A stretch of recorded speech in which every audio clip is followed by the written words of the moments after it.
to an area called Gethsemane. Sit here while I pray. He took Peter, James, and John with him. He plunged into a sinkhole of dreadful agony. I feel bad enough now to die.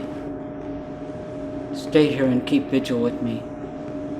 Going a little ahead, he fell to the ground and prayed for a way out. Papa, Father, you can't you, get me out of this? Take this cup away from me. But please, not what I want, but what you want. Came back and found them sound asleep. Simon, you went to sleep on me. Can't you stick with me for a single hour?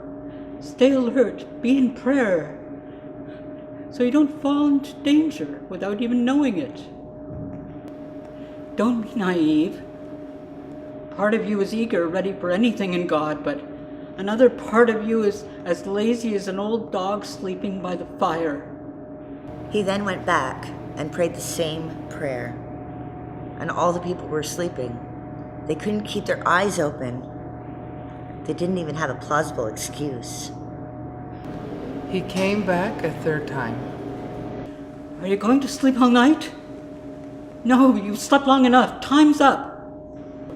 The Son of Man is about to be betrayed into the hands of sinners. Get up. Let's get going. My betrayer has arrived. No sooner were the words out of his mouth when Judas showed up, with a gang of ruffians sent by the high priest and other rulers, wielding swords and weapons. The betrayer had worked out a signal with them. One I kiss, that's the one. Seize him. Make sure he doesn't get away. He went straight to Jesus Rabbi! and kissed him. The others then grabbed him and roughed him up. One of the men there unsheathed his sword and lopped off one of the servants' ears. What is this? Coming after me with swords and clubs as if I were a dangerous criminal? Day after day I've been sitting in the temple teaching, and you never so much as lifted a hand against me. What you have in fact done is to confirm the prophetic writings.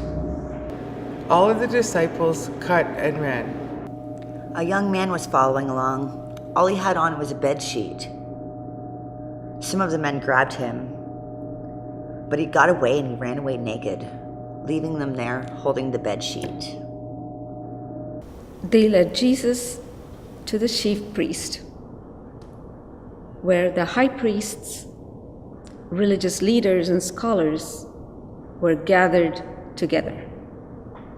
The high priests, conspiring with the Jewish council, looked high and low for evidence against Jesus, by which they could sentence him to death. They found nothing.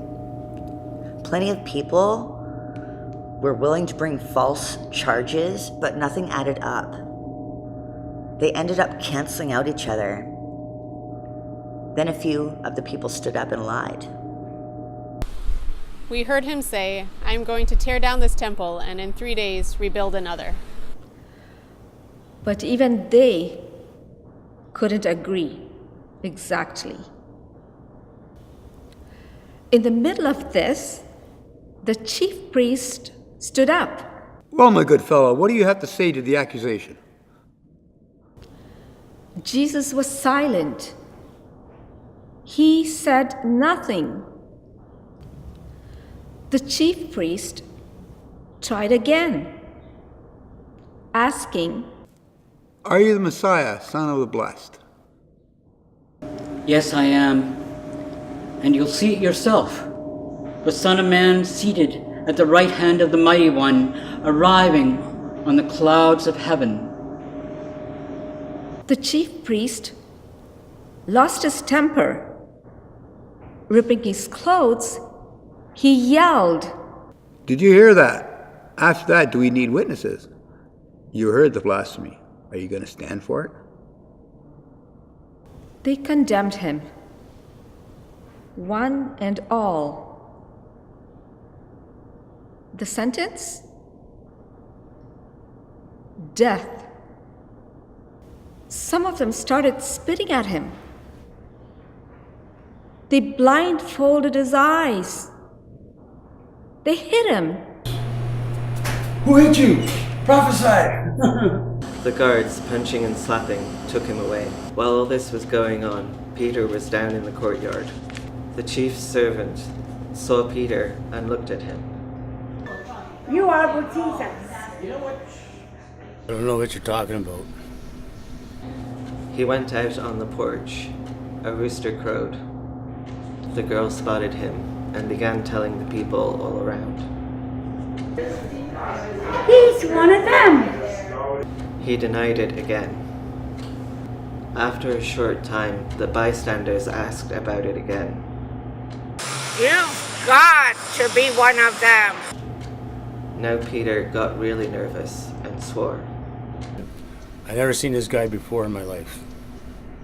Just then, a rooster crowed a second time.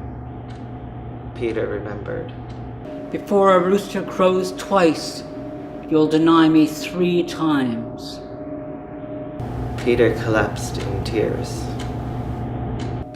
At dawn, the high priest and other religious rulers arranged a conference with the entire Jewish council. After tying Jesus up, they brought him to meet Pilate. Are you the king of the Jews? If you say so. The high priests began a barrage of accusations. Aren't you going to answer anything? That's quite a list of accusations.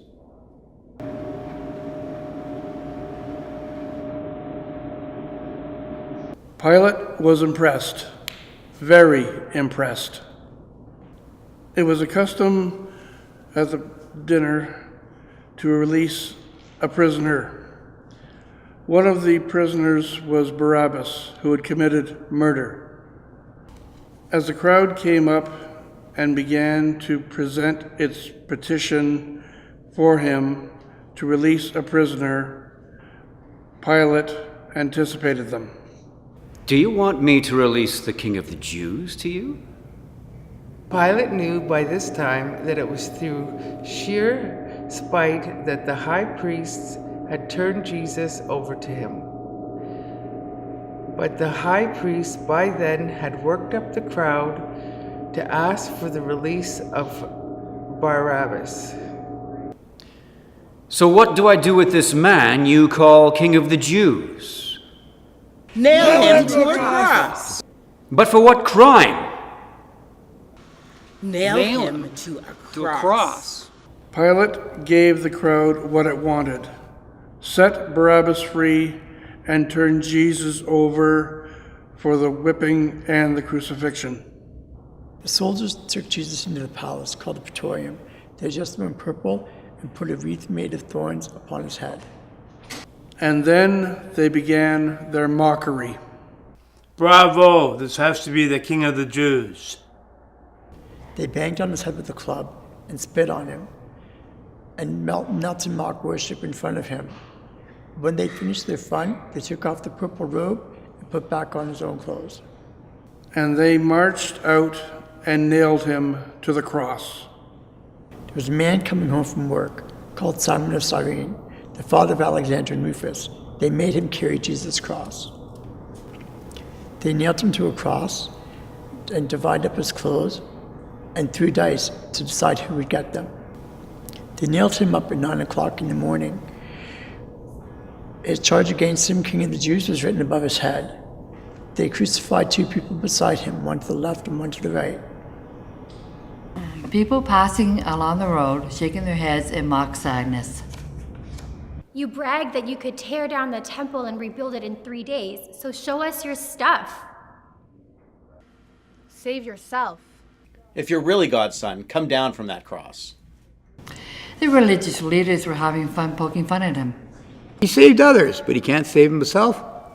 Messiah, is he? King of Israel? Then let him climb down from that cross. We'll all become believers then. Even the men crucified alongside him were mocking him. At noon, the sky became dark. It lasted 3 hours. Then Jesus groaned. My God, why? Why have you abandoned me? Listen, he's calling for Elijah.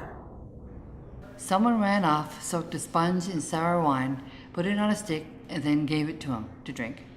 Let's see if Elijah comes to take him down. But Jesus, with a loud cry, gave up his breath. And the temple curtain ripped right down the middle. And when the soldiers standing guard saw that Jesus had stopped breathing, he declared, This has to be the Son of God.